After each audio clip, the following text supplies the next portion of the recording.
একটাও ট্রফি নেই, তবুও ব্যালন্স ডিওরের দাবিদার এমবাপ্পে। ইতিহাস কি তার পক্ষেই? বিশ্বকাপে গোল্ডেন বুট, মৌসুমে ৪২ গোল, তবুও ট্রফি শূন্য কিলিয়ান এমবাপ্পে। প্রশ্ন উঠেছে, কোনো দলীয় শিরোপা ছাড়াই কি জেতা যায় ফুটবলের সবচেয়ে মর্যাদাপূর্ণ ব্যক্তিগত পুরস্কার ব্যালন ডিওর? ২০২৫-২৬ মৌসুমে ব্যক্তিগত পারফরম্যান্সের দিক থেকে দুর্দান্ত ছিলেন কিলিয়ান এমবাপ্পে। বিশ্বকাপে করেছেন সর্বোচ্চ ১০ গোল, জিতেছেন গোল্ডেন বুট।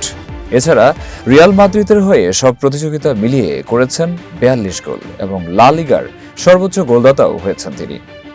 তবে সমস্যা একটাই, মৌসুম জুড়ে কোনো ট্রফি জেতা হয়নি।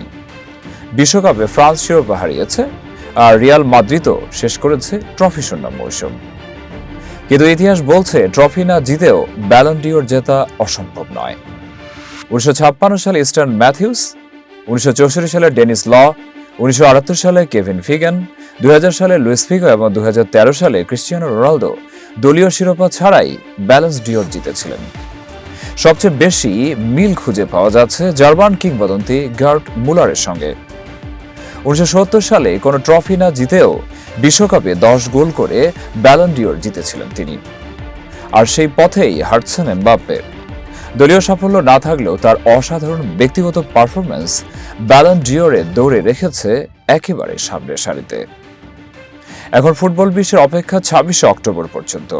সেদিন জানা যাবে, ট্রফিহীন মৌসুমের পরেও ব্যালন ডিওর কি উঠবে কিলিয়ান এমবাপ্পের হাতেই।